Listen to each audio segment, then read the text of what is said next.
Joining us now, Foundation for Defense of Democracy Senior Vice President of Research, Jonathan Schanzer. Jonathan, thanks for being with us today.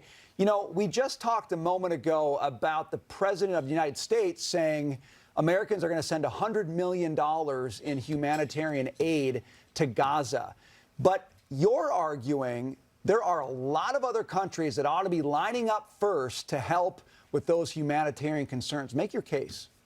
Sure. Well, you know, if you look back over the last 20, 30 years, you're going to see a pretty clear pattern. Number one, Iran, the world's most prolific state sponsor of terrorism, provides Hamas with something like $200 million a year.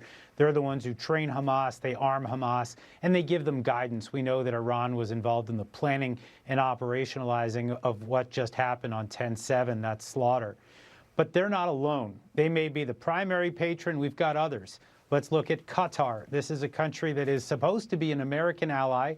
They actually hold the title of major non-NATO ally. They have a Hamas headquarters in Doha, in the capital, right down the street from where we operate, the largest airbase in the Middle East, designed to fight terrorism.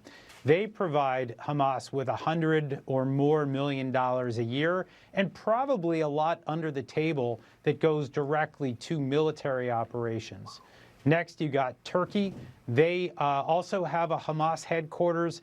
Some of the folks that have been involved in the planning and operationalizing of that slaughter have been based out of there. It is just, it's amazing. This is a NATO ally we're talking about, and they should be held accountable as well. From there, you got the Lebanese. Of course, we fund the Lebanese armed forces. Taxpayers should not be doing that while Hamas and Hezbollah are running around in that country. Malaysia is a place that has supported Hamas. So there are a lot of countries out there that America treats like normal states that really must be held to account. And Jonathan, it's interesting, too, because all these same countries are the ones that are saying we don't want to deal with any refugees either, closing their doors and not really wanting to be involved to that extent. The fear is, depending on which way this all goes, that many people will be displaced from Gaza and that actually they'll end up on our doorstep here. Well, it's quite possible they end up on our doorstep here. You know, I think right now the immediate fear is that there's only one place to go out of Gaza, and if you're not going through Israel or you're not going out into the Mediterranean Sea, it's Egypt. And Egypt doesn't want this problem.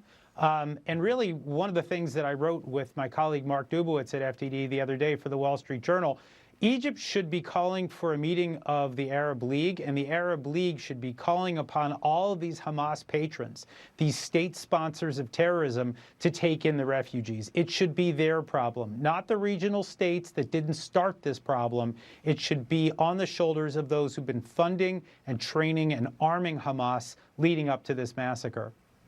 You know, Jonathan, I think all these points make so much sense. Is it possible to get them to step up? What can be done so that those that are going to be displaced from what we're seeing in Gaza, whether it's through the Rafah crossing or otherwise, how can we hold these other countries accountable and say, you know, you ran through the list, now you need to face the consequences? Yeah, I mean, look, I don't expect any of them to take in the refugees. I think they're going to say that they're proponents of the Palestinian cause, but allow for 2 million people to suffer the consequences of what they did. But I do think that we should probably start to think about what it takes to kick Turkey out of NATO. I think we should strip Qatar of its major non-NATO ally status. We should stop funding the Lebanese armed forces, and we have to stop providing sanctions relief to Iran. First and foremost, you cannot separate out the nuclear malign activity that they're up to and try to say that that's different from what goes on in the region that we could be funding through sanctions relief. And Jonathan, real quick as well, how much of this is Hamas not wanting refugees to get out of the Gaza Strip? Rafah crossing, it seems, is open. There's a lot of stuff that has gone on there. How much of this is Hamas and these other organizations and countries that want terror to reign holding innocent civilians in the Gaza Strip?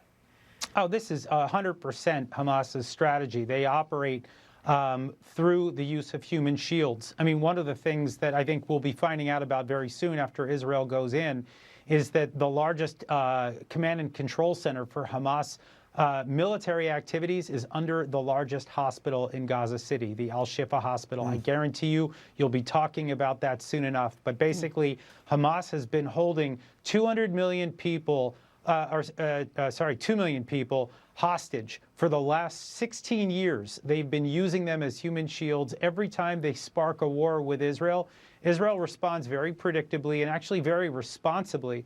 But when people are killed, then Hamas starts blasting their faces and their stories all over the media, trying to rile up the Arab street. Jonathan, a great point that you made was of the members of NATO. President Trump very critical of NATO for some of the reasons that you suggested, others as well. If anything, President Biden has strengthened our NATO alliances. So we'll see where it goes from here, but really appreciate your time today. Anytime.